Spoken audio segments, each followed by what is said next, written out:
بسم اللہ الرحمن الرحیم۔ شروع اللہ کے نام سے جو رحمان و رحیم ہے۔ لا الہ الا انت سبحانک انی کنت من الظالمین۔ لا الہ الا اللہ وحدہ لا شریک لہ لہ الملک ولہ الحمد وہو علی کل شیء قدیر۔ قل هو اللہ احد اللہ الصمد لم یلد ولم یولد ولم یکن له کفوا احد۔ رب اشرح لی صدری ویسر لی امری واحلل عقدۃ من لسانی یفقہوا قولی۔ آمین یا رب العالمین۔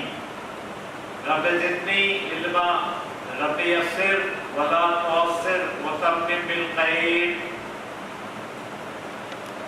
عن ابی یعلا شداد بن اوس رضی اللہ عنہ عن رسول اللہ صلی اللہ علیہ وسلم قال ان اللہ كتب الاحسان على كل شيء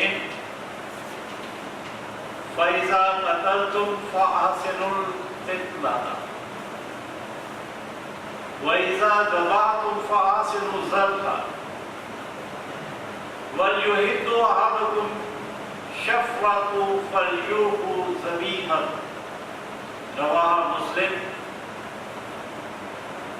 الحمدللہ آج ہم اربعین نووی کی ایک اور حدیث کا مطالعہ کرنے جا رہے ہیں، جس کا عربی متن میں نے آپ کے سامنے تلاوت کیا۔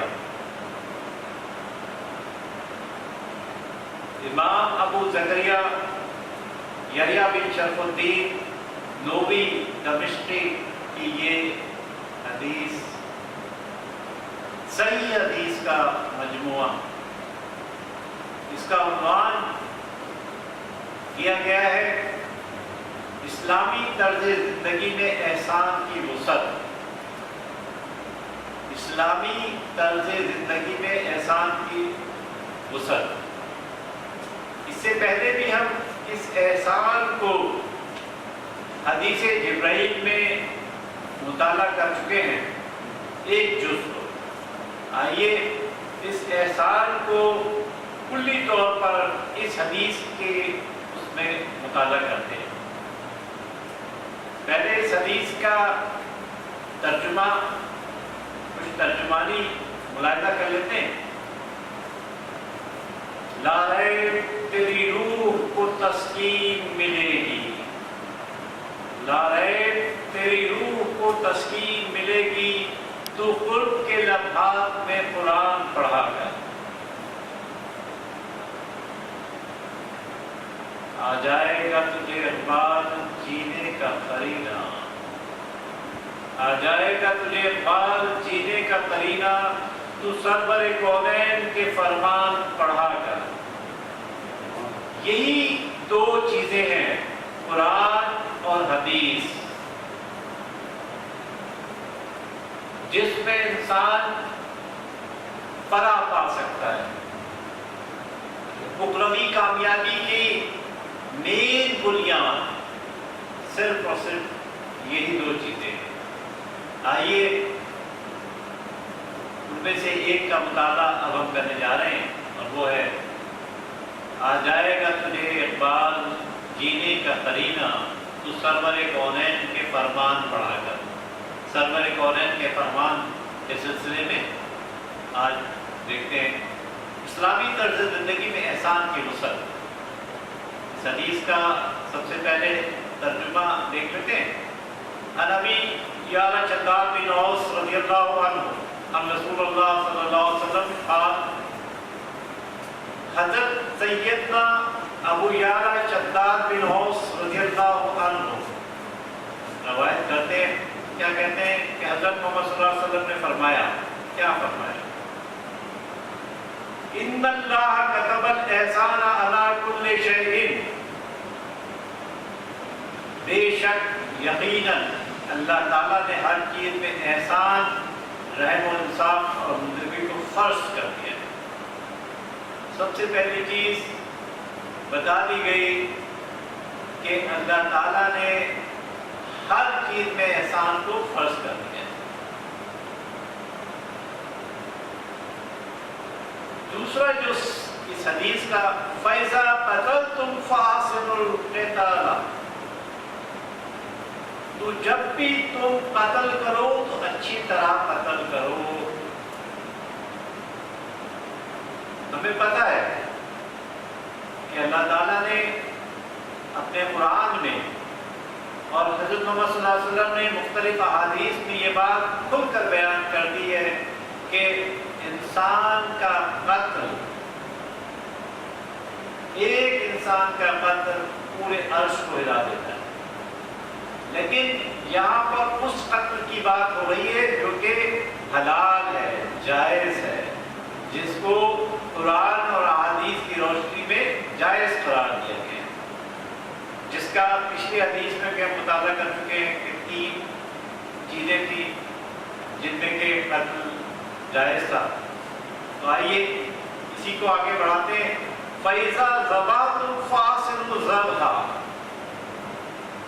اور جب بھی تم ذبح کرو تو اچھی طرح ذبح کرو۔ دیکھیں کیسا دین ہے کہ ایک ایک گوشے میں ہماری مدد فرماتا ہے۔ پھر کیا کہتے ہیں؟ وَلْيُحِدُّ أَحَدُكُمْ شَفْرَتَهُ فَلْيُرِيهُ ذَبِيحَهُ، اور تم میں سے ایک کو چاہیے کہ اپنی چھری کو تیز کرے اور اپنے جانور کو آرام دے۔ صحیح مسلم کی حدیث ہے اور سنن ابو داؤد میں بھی یہ حدیث موجود ہے۔ یہاں پر جو نکات انسان اور جانور سے احسان کے بارے میں بتائے گئے ہیں، انشاءاللہ آج ہم ان 2 باتوں کو مختلف قرآنی آیات اور احادیث کی روشنی میں مطالعہ کریں گے۔ احسان کا لفظ حسن سے بنا ہے۔ حسن کے معنی ہے خوبصورتی، عمدگی، موزونیت، لغوی معنی تو یہ ہو گئے۔ کسی کو حسین بنانا۔ ہماری زبان اور معاشرے میں احسان کے معنی کسی کے ساتھ اچھا سلوک کرنے کے لیے، تو یعنی یہ وہ مختلف معنی ہیں جس میں کہ یہ احسان کا لفظ لغوی طور پر اور اصطلاحی طور پر استعمال ہوتا ہے۔ حسنو یا سنو کے معنی ہے حسین ہونا۔ رسول اللہ صلی اللہ علیہ وسلم کی تعریف میں کہا جاتا ہے، کیا کہا جاتا ہے؟ حسنت جمیع خصالہ، آپ کے تو تمام عادات نہایت حسین تھے۔ یعنی کس طریقے سے اس احسان کے لفظ کے مختلف معنی کو بتایا گیا۔ جب ہم حدیث جبرائیل پڑھ رہے تھے تو وہاں 3 سوالات آئے تھے تو 5، لیکن ایمان سے متعلق 3 سوالات تھے کہ اسلام کیا ہے، ایمان کیا ہے اور احسان کیا ہے۔ ایمان اگر صرف زبان پر آ جائے تو یہ اسلام ہے، ایمان زبان پر آ جائے تو اسلام ہے، اور یہی ایمان اگر دل میں داخل ہو جائے ایمان۔ التقویٰ ہا ہونا، التقویٰ ہا ہونا، حضرت محمد صلی اللہ علیہ وسلم نے 3 دفعہ دل کی طرف اشارہ کرتے ہوئے یہ بات بتائی کہ التقویٰ ہا ہونا، التقویٰ ہا ہونا، التقویٰ ہا ہونا۔ ایمان کہاں ہوتا ہے؟ دل میں ہوتا ہے۔ ایمان اگر دل میں داخل ہو جائے تو یہ ایمان ہے، اور ایمان اگر دل کی گہرائیوں میں اتر جائے تو یہ احسان رچ بس جائے، ہمارے خون میں سرایت کر جائے، ہمارے سرکولیشن میں آ جائے تو یہ پھر احسان ہے۔ اسلام، ایمان اور احسان۔ آج ہم احسان سے متعلق کچھ باتیں کریں گے۔ آئیے پہلے اس حدیث جبرائیل، اس میں احسان ایک تو اللہ کی عبادت میں احسان ہے، اور دوسرا بندوں کے معاملات میں احسان۔ ایک ہے اللہ کی عبادت میں، اور دوسرا ہے بندوں کے معاملات میں احسان، اور تیسرا جو یہاں پہ اس حدیث میں ذکر کیا گیا ہے وہ ہے جانوروں کے معاملے میں احسان. یعنی ایک تو اللہ کے حقوق اللہ کے بارے میں احسان، اور دوسرا بندوں کے معاملے میں جو کچھ ہم کر رہے ہیں، جو کچھ ہم یعنی ایک دوسرے سے برتاؤ کرتے ہیں اس کے، اور پھر تیسرا یہ جو جانور اللہ تعالیٰ نے ہمارے لائی کے لیے پیدا کیے ہیں ان سے کیسے ہم احسان کریں. یاد کیجئے حدیث جبرائیل کا وہ تیسرا سوال کہ جب حضرت جبرائیل علیہ السلام نے حضرت محمد صلی اللہ علیہ وسلم سے کہا تھا اخبرنی عن الاحسان، مجھے احسان کے بارے میں بتائیے کہ احسان ہے کیا.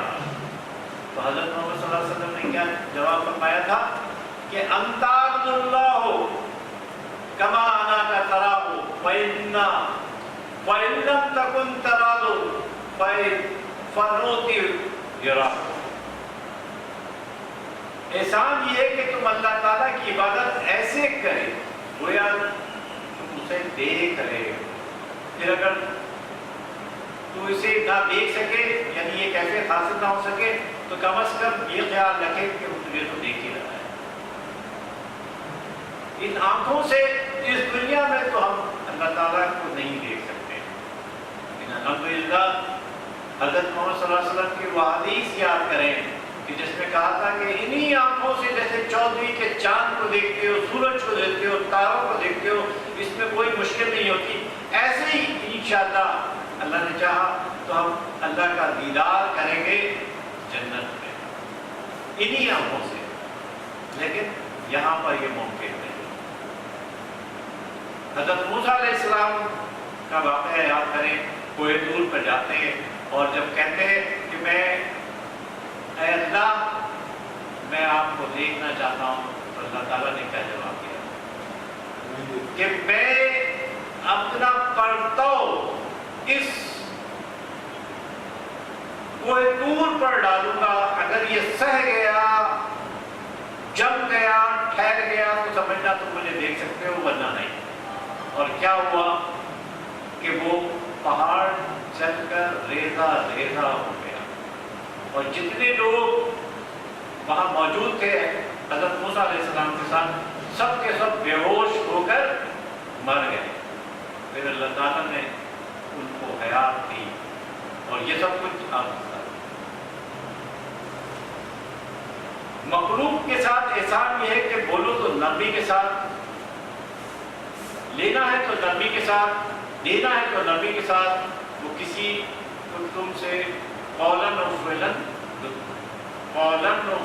دکھنا پہنچنا چاہیے. تو یہ تو ہے احسان اللہ کے بندوں کے ساتھ. احسان کے دوسرے معنی کیا ہے؟ تفضل کے ہیں، یعنی حق واجب سے زیادہ دینا یا عمل واجب سے زیادہ عمل کرنا. حق واجب سے زیادہ دینا یا عمل واجب سے زیادہ عمل کرنا. ابن ابی حاتم شیبی کی روایت ہے کہ حضرت عیسیٰ علیہ السلام نے فرمایا، دیکھیں سنیں کیا کہتے ہیں حضرت عیسیٰ علیہ السلام اسی احسان کے بارے میں. احسان تو یہ ہے کہ تو اس سے حسن سلوک کرے، جو اس سے بد سلوکی کرے اندازہ کرے کہ احسان کیا ہے.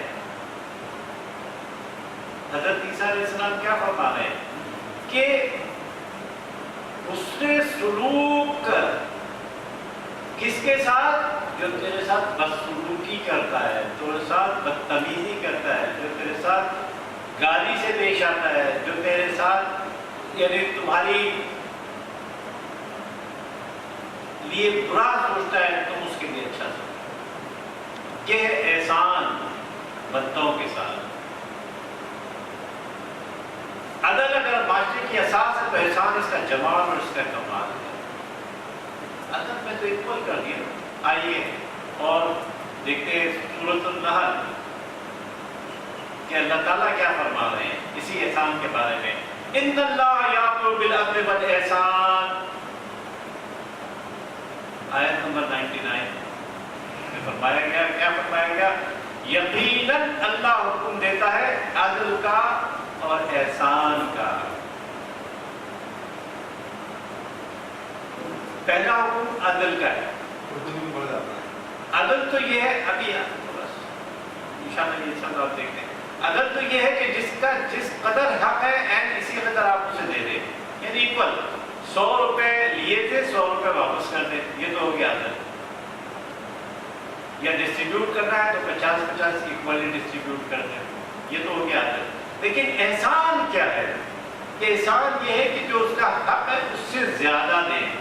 کسی سے مزدوری طے کی ہے 1000 روپے، وہ تو دے نہیں دے رہا ہے آپ نے، وہ تو عدل کرنا ہی کرنا ہے، لیکن اگر آپ اس کو 50 یا 100 روپے اس سے زیادہ دے دیتے تو یہ احسان ہے، اور اللہ اس چیز کو پسند کرتا ہے۔ اور جب اس سے معاشرہ پیدا ہوتا ہے تو اس کی حیت ہی کچھ اور ہوتی ہے۔ تو ایک اچھے معاشرے کی بنیاد احسان ہے۔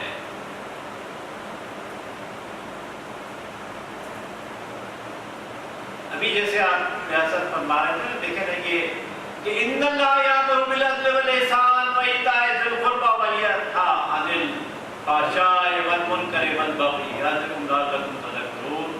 یہ آیت ہر جمعے کے خطبے میں کس نے رکھی؟ سورہ نحل کی۔ یقیناً اللہ حکم 3 چیزوں کا دیتا ہے، عدل کا، احسان کا، اور قرابت داروں سے ان کے حقوق ادا کرنے کا۔ اور کن چیزوں سے روکتا ہے؟ بے حیائی سے، برائی سے، سرکشی سے۔ اور جو لوگ یہ کریں گے وہی سبق آتا ہے۔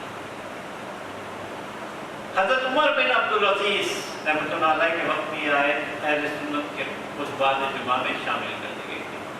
تو الحمدللہ یہ وہ درس ہے۔ اب دیکھیں نا، یہ عربی میں دیا جاتا ہے، اب کیا پڑھا جا رہا ہے؟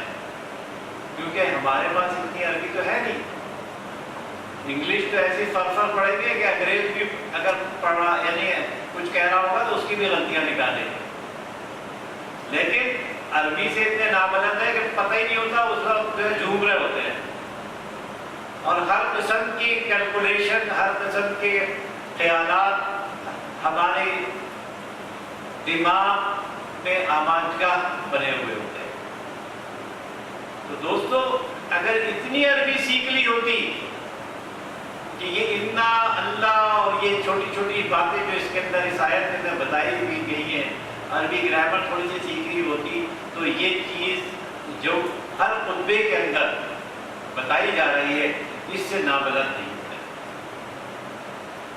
تو تھوڑا سا ٹائم نکالنا ہے، وقت نکالنا ہے، جس طریقے سے ہم نے دوسرے فنون اور علم سیکھیں، اسی طریقے سے عربی گرامر کو بھی اپنے جز بنائیں۔ اس کو اتنا تو سیکھ لیں کہ کم از کم جب قرآن تلاوت کیا جا رہا ہو نمازوں میں اور خود پڑھ رہے ہو یا خطبے میں سن رہے ہو تو اس کا مفہوم تو پتہ چلے، اور جو چیز ڈائریکٹ سمجھ میں آتی ہے اس کی بات ہی کرو۔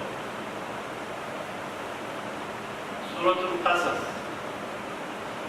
وَأَحْسِن كَمَا أَحْسَنَ اللَّهُ إِلَيْكَ، اور لوگوں کے ساتھ احسان کرو جیسا اللہ تعالیٰ نے تمہارے ساتھ احسان کیا۔ ٹھیک ہے نا، یہ اللہ تعالیٰ کی اس کا تو احسان ہے کہ ہمیں دولت دی، صحت دی،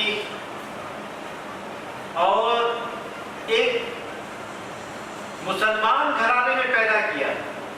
خدا نہ خواستہ اگر ہم کسی کافر گھرانے میں پیدا ہو گئے تو کیا آج ہم یہ باتیں سن سکتے تھے، بول سکتے تھے، بتا سکتے تھے؟ کبھی بھی نہیں۔ یہ تو اس اللہ کا شکر ہے، یہ اس اللہ کا احسان ہے کہ اس نے ہمیں ایسے گھرانے میں پیدا کیا، اور آج اتوار کے دن جب سب خواب خرگوش کے مزے لے رہے ہیں، ہم یہاں جمع ہیں، کس لیے؟ کہ دین کو سیکھنے سکھانے کے لیے، اللہ اور اس کے رسول کی بات سمجھنے کے لیے جمع ہو گئے۔ یاد کریں وہ حدیث جو میں بتا چکا ہوں کہ یہ وہ محفلیں ہیں جہاں پر لوگ اللہ کے دین اور قرآن کو سکھانے کے لیے جمع ہوتے ہیں، تو سب سے پہلے چیز ان جگہوں کو، چاہے وہ مسجدیں ہو یا اس قسم کی جگہ، اسے فرشتے کیا کر لیتے ہیں؟ اس کو گھیر لیتے ہیں، لوگ فرشتوں کے اس کا گھیر لیتے ہیں۔ دوسری چیز، وہاں پر اللہ تعالی اپنی سکینت نازل کرتا ہے، رحمت نازل کرتا ہے، دل کا سکون نازل کرتا ہے۔ اور تیسری بات کہ اللہ تعالی ان جگہوں کا، جہاں کے سیکھنے سکھانے کا، قرآن کو سیکھنے سکھانے، سمجھنے سمجھانے کی محفلیں ہوتی ہیں، ان کا ذکر اپنے مقرب فرشتوں میں کرتے ہیں۔ دوستو، یہ کوئی ایسی جگہ نہیں بیٹھے ہیں ہم، تو یہ چیز ہے۔ تو جو کچھ اللہ تعالیٰ نے ہمیں دیا ہے اس میں سے ہمیں خرچ کرنا چاہیے۔ یہ جو کچھ دیا ہے یہ اللہ تعالیٰ کا احسان ہے، تو اس میں سے جن لوگوں کا حق ہے ان کو ادا کرنا چاہیے۔ سورۃ البقرہ آیت 195، وَآسِنُوا إِنَّ اللَّهَ يُحِبُّ الْمُحْسِنِينَ۔ دیکھیں کیسے یعنی مختلف قرآنی آیات اس احسان کو تشریح کر رہی ہیں، اور احسان کی روش اختیار کرو، یقیناً اللہ تعالیٰ محسنین کو، ان لوگوں کو جو درجہ احسان کا فائدہ ہو جائے پسند کرتا ہے۔ سورہ نحل دیکھیے آپ، سورہ بقرہ دیکھیے، ہر کس طریقے سے قرآنی آیت اس حدیث کو سپلیمنٹ کر رہی ہے، اس حدیث کی حقانیت کو اجاگر کر رہی ہے۔ سورہ رحمان،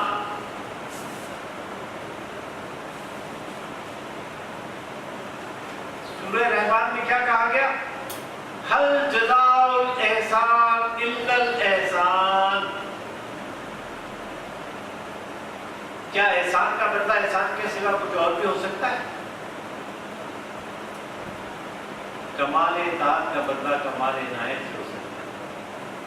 دیکھو دوستو کہ کتنی قرآنی آیات جو آپ کے سامنے ابھی میں نے پڑھی ہیں، چاہے وہ سورہ نحل کی ہو، سورہ بقرہ کی ہو، سورہ رحمان کی ہو، تو یہاں احسان کی اہمیت کو اللہ تعالیٰ اپنے کلام میں خود واضح کر رہے ہیں، ہمیں ذہن نشین کرا رہے ہیں۔ اور حضرت محمد صلی اللہ علیہ وسلم اس سے تو کچھ نہیں کہتے تھے، جو کچھ اللہ تعالیٰ انہیں ہدایت کرتے تھے، جو کچھ اللہ تعالیٰ انہیں بتاتے تھے، وہی ان کا اوڑھنا اور بچھونا تھا۔ دوسری بات جو اس حدیث میں کی گئی ہے کہ جانوروں سے احسان اور قربانی کے سلسلے میں بتایا گیا۔ قربانی اپنے ہاتھ سے ذبح کرتے تھے۔ حضرت انس رضی اللہ تعالیٰ روایت ہے، حضرت محمد صلی اللہ علیہ وسلم نے فرمایا اپنے ہاتھ مبارک سے 2 سفید سینگ والے دمبوں کی قربان ذبح کی۔ کیسے کی؟ دیکھیں قربان جائیے اس دین پر کہ ایک ایک چیز، ایک ایک ادا محفوظ کر دی، کہ آپ صلی اللہ علیہ وسلم کیا کرتے تھے کہ سب سے پہلے بسم اللہ، پھر اللہ اکبر کہہ کر ذبح کرتے اور دونوں دمبوں کی گردنوں کو ایک پہلو پر اپنا پاؤں مبارک کرتے، یعنی ایک ایک اسوا بتا دیا گیا کہ کیسے عمل کیا کرتے تھے، کیسے ذبح کیا کرتے تھے۔ اب اس کو پھر تمام صحابہ نے عمل کر کے دکھایا، اور آج رہتی دنیا تک دیکھیں، آج بھی ہم اسی چیزوں کو فالو کر رہے ہیں۔ کوئی اگر بغیر بسم اللہ کے اور اللہ اکبر پڑھے ہوئے کسی بھی جانور کو ذبح کرتا ہے تو کیا آپ اور میں اس کو کھانا پسند کریں کیوں کہ یہ تو ہمارے دین کا بنیادی رکن ہے کہ حلال کرنے کے لیے اس کے اوپر اللہ کا نام چاہیے. تو جانور سے احسان کرنے کے لیے، اس کو ذبح کرنے کے لیے کیا طریقہ بتا دیا گیا کہ بسم اللہ پڑھنا ہے، اللہ اکبر کہنا ہے. صحیح مسلم کی حدیث. احسان بالذبیحہ، جس جانور کو ذبح کیا جا رہا ہے اس کے ساتھ، اس جانور کے ساتھ کیا احسان کریں گے؟ سب سے پہلی چیز حضرت ابن عمر رضی اللہ تعالیٰ عنہ سے مروی ہے. حضرت محمد صلی اللہ علیہ وسلم کیا فرماتے ہیں؟ چھڑیاں تیز کرنے اور دوسرے جانوروں سے چھپا کر ذبح کرنے کا. یہ نہیں کہ ایک جانور کو دوسرے جانور کے سامنے ذبح کر رہے ہیں. اب دیکھ رہے کہ کیا ہم انہی چیزوں پر عمل کر رہے ہیں؟ اب کہاں کہاں ہم سے کوتاہیاں ہو رہی ہیں. اور فرمایا جب تم میں سے کوئی ذبح کرے تو جلدی سے ذبح کر ڈالے. یہ نہیں کہ اس کو یعنی ایسی چھری جو اگر ہم اپنے کسی چیز پہ پھیرنا چاہیں تو وہ اس سے کاٹے ہی نہ. تو یہ سب چیزیں پری ریکویزٹ ہے. پہلے سے اس کی تیاری کرنی ہے، پہلے سے اس کو تیز کر کر تیز دھار بنا کے اس کو چیک کر لینا ہے جانور پہ لانے سے پہلے. یہ صحیح مسلم کی حدیث.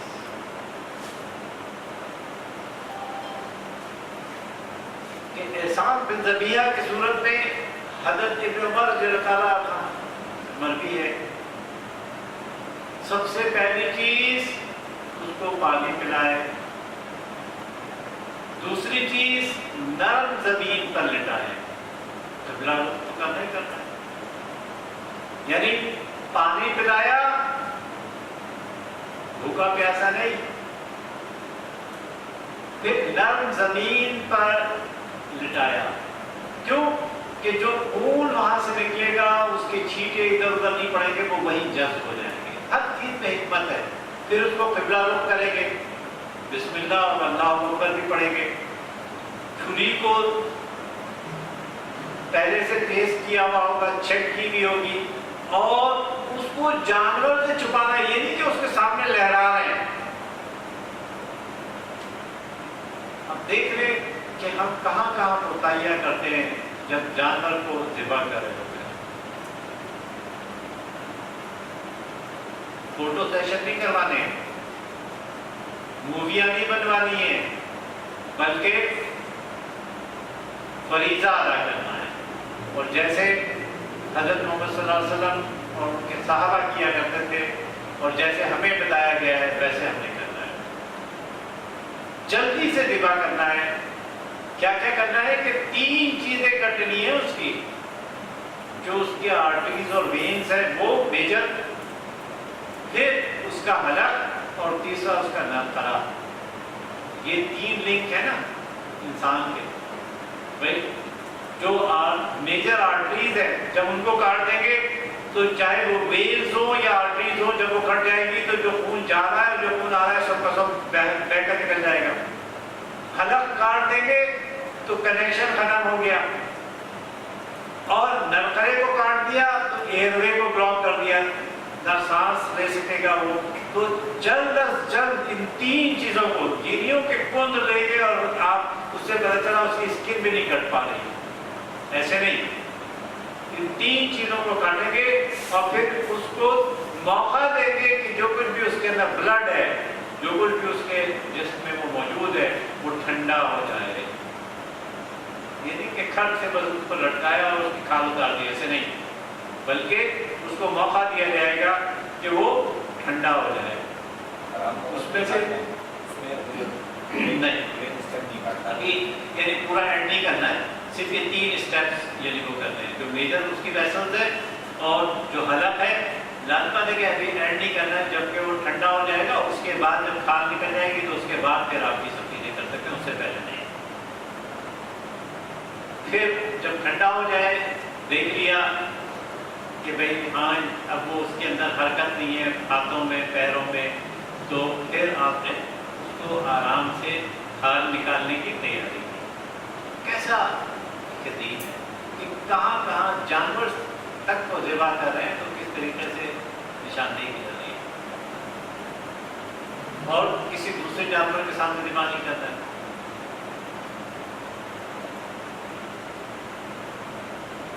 اور دوسرے جانوروں سے چھپا کر ذبح کرنے کا حکم دیا گیا ہے۔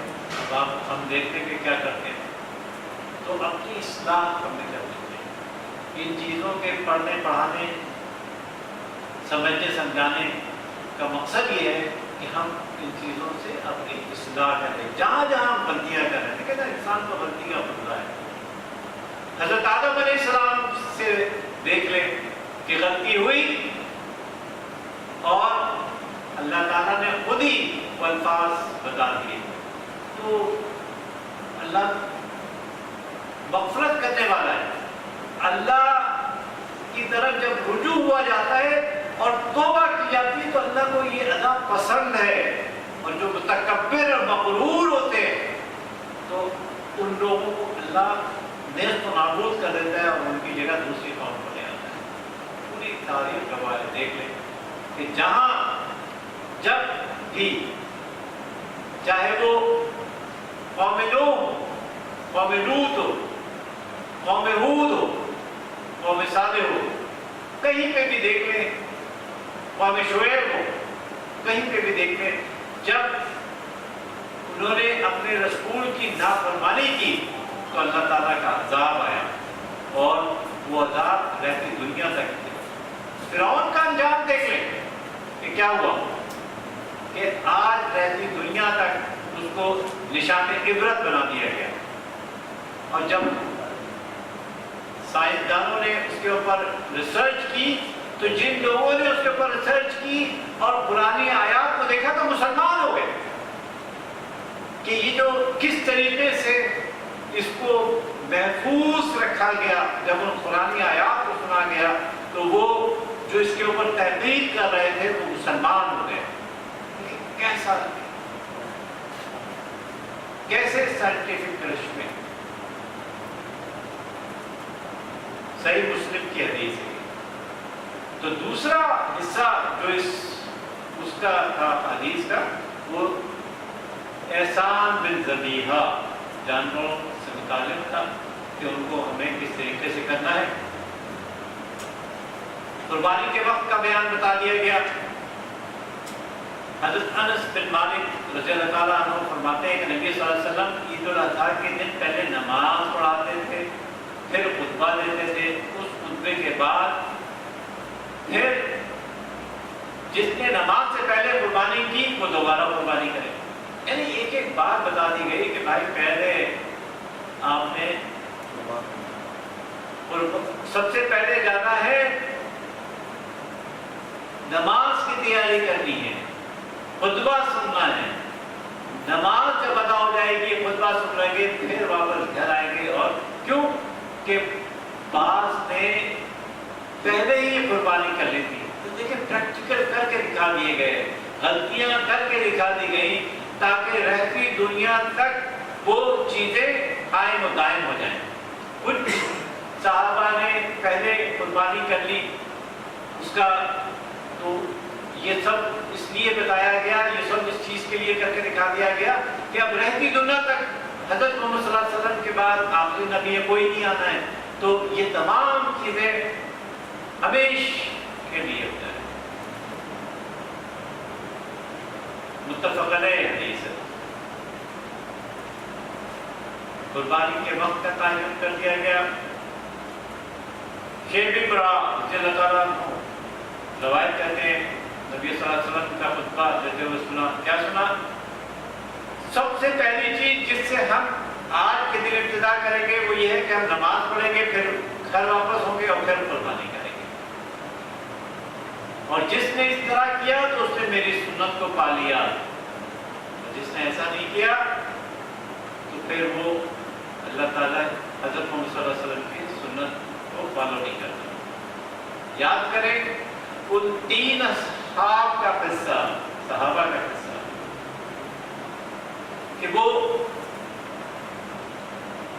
حضرت عائشہ رضی اللہ تعالیٰ عنہا سے ملتے ہیں، معلوم کرتے ہیں کہ حضرت محمد صلی اللہ علیہ وسلم کے روٹین کیا ہے، رات کا، دن کا، روزوں کا، تو اس سے متعلق وہ تمام باتیں ان کو بتا دیتی کہ بھائی کبھی تہجد پڑھ رہے ہیں، پوری پوری رات نہیں جاگتے، کبھی روزہ رکھتے ہیں کبھی نہیں.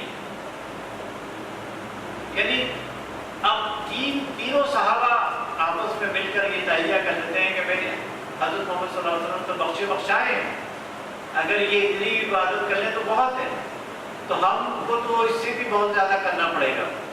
ایک یہ تہیہ کر لیتا ہے کہ میں پوری رات عبادت کروں گا اور اپنے آپ کو سونے نہیں دوں گا. ایک نے کہا کہ میں شادی ہی نہیں کروں گا، اس جھمیلے میں نہیں پڑوں گا. تیسرے نے کہا میں ہمیشہ روزانہ روزے رکھوں گا. اور یہ سلسلہ ہم نے شروع کر دیا. جب اس بات کا علم حضرت محمد صلی اللہ علیہ وسلم کو ہوا تو انہوں نے اصحاب کو بلا لیا، پوچھا کہ بھائی آپ کیا ایسے ایسے عمل کر رہے ہو؟ انہوں نے کہا ہاں. کہنے لگے نہیں، میں تو روزہ بھی رکھتا ہوں اور روزہ چھوڑتا بھی ہوں، اور ساتھ ساتھ روزے بھی رکھ لیتا ہوں، تو مجھے تو اللہ کھلاتا ہے، میں تو اللہ کے پاس جا کے کھاتا ہوں، کیا تمہیں اللہ کھلاتا ہے؟ میں نے شادیاں بھی کی ہیں اور میں پوری رات بھی نہیں جاگتا، نماز تلاوت بھی کرتا ہوں، ہوتا بھی ہوں. ان سے کہا اگر تمہیں میری سنت پسند ہے تو تمہیں یہ عمل چھوڑنا ہوگا. روزے بھی رکھنے ہوں گے، روزے چھوڑنے بھی ہوں گے، شادیاں بھی کرنی ہوں گی. کیوں؟ کہ تمہارے آنکھ کا، تمہارے نفس کا یہ تمہارے اوپر حق ہے، تمہیں اس حق کو بھی ادا کرنا ہے.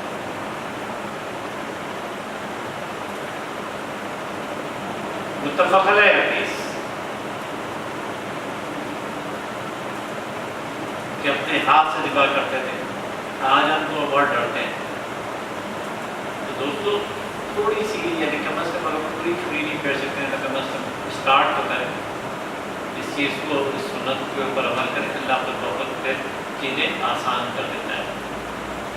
اب دیکھیں ایک ایک چیز کہ قصاب کو اجرت اور کھال اور جھول نہ دیا جائے. حضرت علی رضی اللہ تعالیٰ عنہ سے روایت ہے کہ انہوں نے بیان کیا مجھے رسول اللہ صلی اللہ علیہ وسلم نے کیا حکم دیا، قربانی کا جانور جو میں نے ذبح کیا تھا اس کے جھول اور کھال کو خیرات کر دو، ورنہ تو وہ اسی کے اندر مکمکا کر لیتے ہیں. تو دیکھیں کہاں کہاں ہم غلطیاں کر رہے ہوتے ہیں، کہاں کہاں اس کی اصلاح کی ضرورت ہے. یعنی وہ جو بول بال وغیرہ ہوتے تھے اس کے اتنیاں اور اس کی تمام چیزیں وہ بھی بھیج دیا کرتے تھے، اس کے اندر چربی لگی ہوتی تھی. یعنی وہ تمام کی تمام چیزیں جو نکال کر ایک طرف کر دیتے تھے تو ایک زمانہ ایسا تھا کہ وہ بھی بکتی تھی. تو حضرت علی رضی اللہ تعالیٰ عنہ نے فرمایا کہ قصاب کو مزدوری ہم اپنے پاس سے دیں گے. الحمدللہ یہ چیزیں ہم لوگ خود بھی فالو کرتے ہیں کہ یعنی جو وہ ہے کھال اس کو خیرات کر دیتے ہیں، جو بھی ادارہ ہوتا ہے اس کو دے دیتے ہیں. چھینا جھپٹی سے بھی بچ گئے، اس سے اللہ تعالیٰ ہی کا کرم تھا. ورنہ جو کوئی طوفان بدتمیزی اس سلسلے میں ہوتا رہا وہ سب کو پتہ ہے، اور ان کو عبرت کا نشان بنا دیا گیا. ان بدبختوں کو عبرت کا نشان بنا دیا گیا. اور یاد کریں کہ اللہ تعالیٰ خود اپنے قرآن میں کہتا ہے کہ ان کو ٹکڑیوں میں بانٹ کر ماروں گا. اور آج دیکھ لیں کیا وہ بات پوری نہیں ہے؟ اتنے ٹکڑے ہو گئے کہ پتہ بھی نہیں چلتا.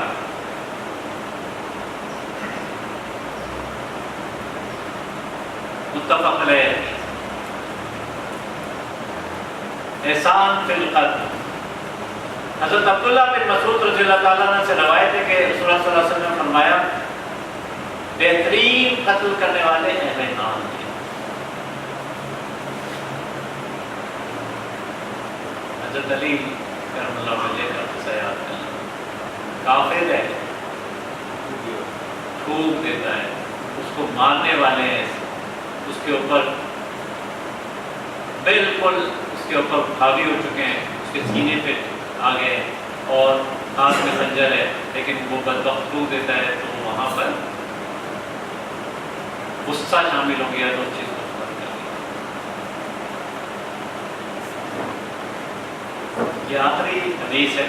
حضرت ابو ہریرہ رضی اللہ تعالیٰ عنہ سے روایت ہے کہ حضرت محمد صلی اللہ علیہ وسلم ایک لشکر کے ساتھ جانے کا حکم دیا اور کیا فرمایا،